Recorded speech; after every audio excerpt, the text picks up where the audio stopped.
Hello everyone. Exam review में आपका स्वागत है। आपके लिए बिगेट बेटा के लिए ये है एसबीआई में जो बम्पर वैकेंसी निकली है यार। अगर आप ग्रेजुएशन किए हुए हो या ग्रेजुएशन एपियर हो, है ना, फाइनल ईयर है आपकी, तो प्लीज ये वैकेंसी देख लो। जिंदगी भर जिंदगी बदल जाएगी यार। सैलरी वैलरी रेपुटेशन सब कुछ अलग है। चलो वीडियो शुरू करते हैं, चलो देखते हैं। देखो एसबीआई में निकली है बम्पर वैकेंसी। कितनी वैकेंसी वो देख लो। ये वैकेंसी है कुल आपकी 8283। और ये केवल इतनी ही नहीं है, मैं आपको बता दूं, ये वैकेंसी टोटल मिला के ये 400 वैकेंसी और इसमें ऐड होंगी।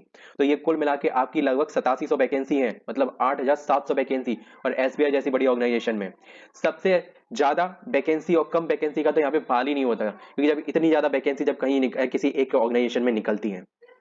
ठीक है। नेक्स्ट रुपये आपके लिए देखो, एक चीज मैं आपको बता दूं, फॉर्म भरने से पहले इस चीज का ध्यान रखना, लैंग्वेज बैरियर है। हर चीज का एक रीजन डिसाइड किया है, सर्कल डिसाइड किया गया है। तो वहां पे अगर आपको वो लैंग्वेज आपने 10th क्लास में पढ़ी है, आपकी 10th क्लास में वो लैंग्वेज है, आप देख लीजिए, आपको मैं इसमें दिखा रहा हूँ पूरा कंप्लीट। जैसे कि पौंडुचेरी तमिलनाडु, चेन्नई में तमिल आपकी आनी चाहिए दोनों में, हैदराबाद में तेलंगाना हिंदी एंड उर्दू आना चाहिए, राजस्थान जयपुर इसमें हिंदी केवल, है ना, सिक्किम यूपी। जैसे कि फॉर एग्जाम्पल आप पर्सन है यूपी के, आपने हिंदी पढ़ी हुई है और आप चाहें तो राजस्थान में डाल सकते हैं, क्योंकि आपके पास 10th में हिंदी है। ठीक है। आप चाहें तो चंडीगढ़ के थ्रू डाल सकते हैं, देखिए क्योंकि चंडीगढ़ में हिमाचल प्रदेश रीजन है, जम्मू कश्मीर रीजन है, ठीक है, और पंजाब रीजन है, यहाँ हिंदी और हिंदी लैंग्वेज है। ठीक है। तो इस चीज का ध्यान रखना कि फॉर्म आप विदाउट इन लैंग्वेज के वेरिएशन के नहीं भर सकते। तो आपको वो लैंग्वेज आनी चाहिए, तो इस चीज का देख लेना आप लोग। ठीक है। अब बात कर लेते हैं नेक्स्ट।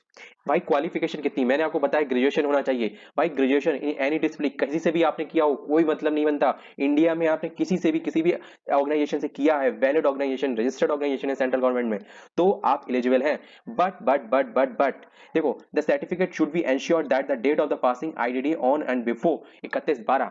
देखो एपियर है जिनका रिजल्ट आने वाला है, देखो लिखा है those who are in final year semester of the graduation and may be apply provisionally subject for the condition, but provincially selected they will be produce the proof of pass of graduation on or before।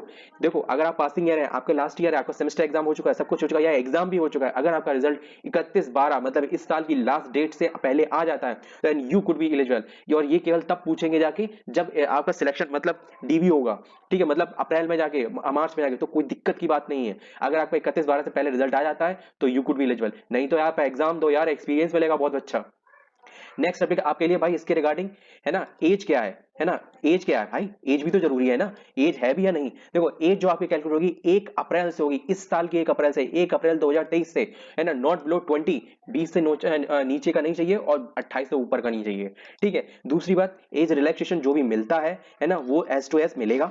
अब बात कर लेते हैं यहाँ पे जो SBI में aspirant candidate होते हैं उनकी।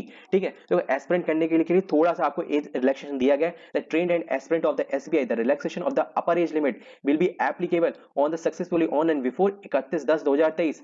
अगर उन्होंने जो एस्पिरेंट मतलब जो अप्रेंटिस की है ना, वो अगर 31 अक्टूबर से पहले करी है तो वो एलिजिबल हैं, तो उन्हें एज रिलैक्सेशन में बेनिफिशियल मिलेगा। वरना कुछ भी नहीं, बनना नहीं मिलेगा बेनिफिशियल। या फिर जो अभी कर रहे हैं या फिर इन्होंने अभी स्टार्ट किया है 2-3 महीनों पहले, 31/10 से पहले तक का चलेगा, 31/10 के बाद का नहीं चलेगा। ठीक है। नेक्स्ट अपडेट आपके लिए, एज मैंने आपको बता दिया 1/4 से होगी 20 से 28 के बीच में। ठीक है।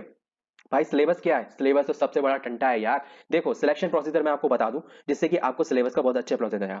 प्रीलिम्स और मेंस, भाई इंटरव्यू का झंझट ही नहीं इसमें। ठीक है। इंटरव्यू का कोई भी झंझट नहीं। ठीक है। और test will be optionally and language. ठीक है। आपकी जो लैंग्वेज है, जैसे कि मैंने आपको जो लैंग्वेज बताया, आपकी उर्दू में, कन्नड़ में, हिंदी में, इन तीनों लैंग्वेज में आपको प्रेफरेंस मिलेगी। आप पेपर उसमें कर सकते हो एक्सेप्ट इंग्लिश वाला जो सब छोड़ के।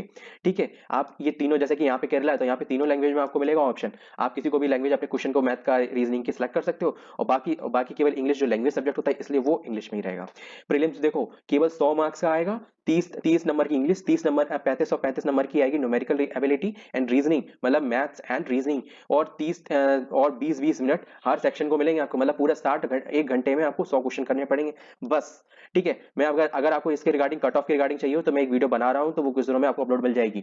ठीक है। देखो इसमें जो नेगेटिव मार्किंग बिल्कुल है भाई, 1/4 की नेगेटिव मार्किंग है, इन्होंने पहले ही आपको बोल दिया है। और जो भी सिलेक्टेड कैंडिडेट को जो ये लेंगे कट ऑफ बनाएंगे, वो उस आधार पे बनाएंगे कि जैसे कि जितनी वैकेंसी है, जैसे कि मैंने बताया 8700 वैकेंसी है, तो 10 टाइम्स लेंगे, मतलब 87,000 बच्चे। भाई इतना अच्छा मौका आपको नहीं छोड़ना चाहिए, बिल्कुल भी नहीं छोड़ना चाहिए। ठीक है। ये देख लो मेंस एग्जाम एग्जाम के लिए क्या है, देखो जनरल फाइनेंशियल अवेयरनेस चाहिए जो 50 नंबर की आएगी, 50 क्वेश्चन होंगे, 35 मिनट मिलेंगे आपको। ठीक है, general English 40 question 40 minute, 40 number 35 minute. Quantitative aptitude 50 number और 50 क्वेश्चन और 45 minute. Reasoning ability and computer aptitude दोनों मिक्स आएगा, 50 क्वेश्चन आएंगे जो कि 60 नंबर के होंगे। देखो गाइस, इसमें जो कंप्यूटर एप्टीट्यूड है उसके मार्क्स कम होते हैं, रीजनिंग के मार्क्स ज्यादा होते हैं, इसलिए ये वेरिएशन है आपको दिख रहा है यहाँ पे। ठीक है, 45 मिनट इसमें भी मिलेंगे आपको। ये सेक्शनल टाइमिंग है आपकी, मतलब इसके बाद ये शट डाउन। ठीक है, नंबर ऑफ क्वेश्चन है 190। ठीक है, और 200 जो मैक्सिमम मार्क्स आपको मिलेंगे। ठीक है, और 2 घंटे 40 मिनट का आपका टोटल पेपर होगा। इसमें भी जो नेगेटिव मार्किंग है वो 1/4 की होगी। देखो भाई यहाँ पे लिखा हुआ है, मैं कुछ अपनी तरफ से नहीं बोल रहा। ठीक, नेगेटिव मार्किंग लिखी होगी, और जो भी आपकी कैटेगरी के वाइज होगी, जो भी कट ऑफ बनेगी उसके अकॉर्डिंग आपको लिया जाएगा। The candidate are required to score minimum percentage mark and the aggregate the minimum qualifying marks are aggregate will be dedicated by the bank. The non minimum qualifying marks individually are prescribed the section wise and will not be maintained. इनका कहने का मतलब है जैसे कि आपने किसी section में ज्यादा किया, किसी सेक्शन में कम किया, नहीं, मेंस में ऐसा नहीं चलेगा। मेंस में ओवरऑल लिया जाएगा। प्री में ये होता है कि आपको सेक्शन भी देखना होता है और वो भी देखना होता है, तो इसके अकॉर्डिंग ये। ठीक है, 200 नंबर 200 कितना है, 200 नंबर और 190 क्वेश्चन। ठीक है गाइस, अब मैं चलूं नेक्स्ट पे। नेक्स्ट अपडेट आपके लिए इसमें रिगार्डिंग क्या है, देखो एसेंशियल क्वालिफिकेशन बता दिया, ट्रेनिंग वालों को बता दिया। ट्रेनिंग के लिए एस्पिरेंट के लिए जो रिलैक्सेशन मिलता है वो पीओ में जैसे कि आपको उसमें मिल जाएगा इंटरव्यू में, और दूसरा क्लर्क में एज रिलैक्सेशन मिल जाता है। ठीक, नेक्स्ट चलते हैं। आपको देखो सर्टिफिकेट रिगार्डिंग मैं आपको चीज बता दूं। देखो जो ओबीसी सर्टिफिकेट है, एनओसी जो नॉन क्रीमी लेयर वाले हैं ना, है ना, वो आपका इसमें जो सर्टिफिकेट आपको कौन सा लगेगा, सबसे बड़ी बात है आ रही है, स्टेट का लगेगा कि सेंट्रल का लगेगा, क्योंकि हम तो अपने स्टेट में डाल रहे हैं ना भाई। देखो इसमें साफ साफ लिखा है prescribe by the government of India, क्योंकि एसबीआई सेंट्रल बॉडी है, इसलिए आपका जो सेंट्रल का जो भी आपका कम्युनिटी वाला जो भी सिलेक्शन है, मतलब कैटेगरी वाइज है, जैसे कि जनरल की जो कैटेगरी है ईडब्ल्यूएस का हो, है ना, चाहे ओबीसी का हो, चाहे ईडब्ल्यूएस का हो, चाहे एससी का हो, चाहे एसटी का हो, चाहे पीडब्ल्यूडी XYZ जो भी आपके सर्टिफिकेट हो, है ना, उन सबका सेंट्रल वाला लगेगा, इस चीज का ध्यान रखना। ठीक है, और फाइनेंशियल ईयर ईडब्ल्यूएस वालों के लिए चीज देख लो 31/1/2019, इस चीज को अपना अच्छे से बड़े ध्यान से देख लेना। The relevant financial year 2022-23 and valid for 23-24। तो आपके जो आपको ईडब्ल्यूएस को जो फाइनेंशियल वाला जो इशू रहता है ना कि हमारा सर्टिफिकेट कौन सा होना चाहिए, वो 22-23 वाला 22-23 में आपकी फाइनेंशियल ईयर हो, जो कि 23-24 के लिए वैलिड होगा। इस चीज का ध्यान रखना। अपने सर्टिफिकेट अगर नहीं बनाओ तो बनवा लो, क्योंकि अभी टाइम है लास्ट डेट में। ठीक है, सप्ते भर में बन के आ जाता है। अब मैंने प्रीलिम्स और मेंस का तो सब कुछ बता दिया। आपके जो भी डीवीवी वगैरह होगी जो वो भी सब सबमिट होगा at the time of the candidate must deliver the attested the prelims call letter. आपके जब मेंस का एग्जाम होगा तो आपको जो भी प्रीलिम्स का पेपर देके आएंगे ना, तो उसमें एडमिट कार्ड मिलेगा, वही आपको लेके जाना पड़ेगा। ठीक है, लिखा हुआ है विद अपनी आईडी प्रूफ के साथ। ठीक है, जो भी अभी ले भी जाएंगे। ठीक है, that's it. With candidate need to additional photograph. ठीक है, विद कॉल लेटर। एग्जाम में जब आए तो एडिशनल फोटोग्राफ भी लेके आए और ओरिजिनल आईडी और उसकी फोटोकॉपी भी लेके आए। That's it. ठीक है, बस इतना ही।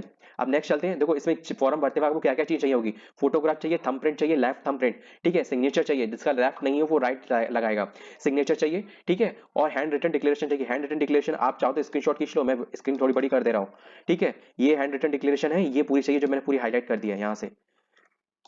ये हैंड रिटन डिक्लेरेशन आपको आपको लिखनी पड़ेगी, अपने हाथ से एक कागज पे लिख लेना और उसकी फोटो खींच के, है ना, यहाँ पे आप अपना नाम भरेंगे और यहाँ पे डेट ऑफ बर्थ भरेंगे। पहले डेट ऑफ बर्थ का ऑप्शन नहीं आता था, ये इसी साल से आया है, तो इस चीज का आप ध्यान रखिएगा। ठीक है, यहाँ डेट ऑफ बर्थ, यहाँ नेम, ये नहीं लिख देना नेम ऑफ द कैंडिडेट। ठीक है, ये नहीं आएगा, यहाँ पे केवल आपका नाम ही आएगा। जो आपकी 10th की मार्कशीट में लिखा हो वही नाम डालना और वही डेट ऑफ बर्थ डालना। ये चीज का बहुत ध्यान रखना, छोटी छोटी मिस्टेक से पूरा फॉर्म कैंडिडेट कैंसिल हो जाता है भाई। भाई सैलरी मेन चीज, हम सब काम इतनी मेहनत करके क्यों है। देखो मैं इस बात में बिल्कुल दोहराई नहीं करता। देखो भाई, पैसा है तो चीज तभी हम लोग काम करते हैं, बिना बिना पैसा के फ्री में कहाँ कहाँ काम करेंगे बताओ। ठीक है, देखो पे स्केल जो आपका लगेगा, जो स्टार्टिंग में जो आपको स्टाइपेंड मिलेगा, जो आपका प्रोबेशन पीरियड चलता है, ठीक है, ट्रेनिंग टाइम 6 मंथ का, तो उसमें मिलेगा आपको 17,900, और बाकी आप जो भी बैंकिंग में चले जाओगे उसमें 17,500 मिलता है। पर जो आपका इन हैंड आएगा वो इन हैंड आपका आएगा 35,000। ये सारे टीएडीए ये लग के, ये 6 मंथ देख रहे हैं ना, 5, 4, 6 ना, ये आपको जो स्टार्टिंग जो आपको पे ग्रेड वो ये मिलेगा 42,600 के बीच में, 45,900 के 30, है ना, यहाँ तक ये चीज हो सकता है। ये जो चीज जो वेरिएशन है ना, ये थोड़ा जो आपको वेरिएशन है, ये आपकी रीजन वाइज लोकल वाइज, जैसे कि आपकी पोस्टिंग कहाँ हुई है, जैसे कि दिल्ली में हुई है तो दिल्ली का तो अलग ही रहता है ना। अब आप देख सकते हो, देखो 37,000 मैंने आपको बताया ऊपर। ठीक है, 37,000 है ये, और मस्ट भी टीए डीए वगैरह, मतलब ड्राइविंग अलाउंस और जो आपका हाउस अलाउंस एचआर, वो हर जगह का अलग अलग होता है, तो हर जगह का अलग अलग के हिसाब से तो अलग अलग रहेगा। That's it. आप तो अपने माइंड में ये मान के चलना कि आपको जो मिनिमम सैलरी मिलेगी वो 35,000 से कम नहीं मिलेगी, जो भी मिलेगी प्लस ही मिलेगी, दैट्स इट। बाकी आपके लोकल वाइज होगा। बाकी ये जो कुछ सर्टिफिकेट वगैरह है, जो भी आपको फॉर्मेट्स वगैरह देखना हो अपने सर्टिफिकेट के रिगार्डिंग, जो भी आपके पास सर्टिफिकेट हो, तो वो चीज़ देखना। ये मेजरमेंट्स है, ठीक है। मैं वीडियो को ज़्यादा लंबे हुए, जैसे कि लेफ्ट थंब इंप्रेशन 20 से 50 की भी मुझे एक चीज़ ध्यान रखना, सिग्नेचर हो और लेफ्ट थंब इंप्रेशन और जो आपने डिक्लेरेशन, हैंड रिटन डिक्लेरेशन, तीनों ब्लैक एंड व्हाइट फॉर्मेट में होना चाहिए। इस चीज़ का ध्यान रखना। अगर आप नहीं कर सकते हो तो सिंपल सी बात है, काले पेन से एक वीडियो में बस इतना ही। वीडियो इन्फॉर्मेटिव लगे तो वीडियो को लाइक कर सकते हैं। मिलते हैं नेक्स्ट वीडियो में किसी और वीडियो के साथ। जय हिंद। और हाँ, इसकी जल्दी ही मैं एप्लीकेशन का पूरा कंप्लीट डिटेल वीडियो लाने वाला हूँ और पूरा कंप्लीट मैं भी ये फॉर्म भरूंगा, तो जो भी अपडेट रहेगी वो आपको शेयर ही करता रहूंगा। मिलते हैं नेक्स्ट अपडेट में। जय हिंद।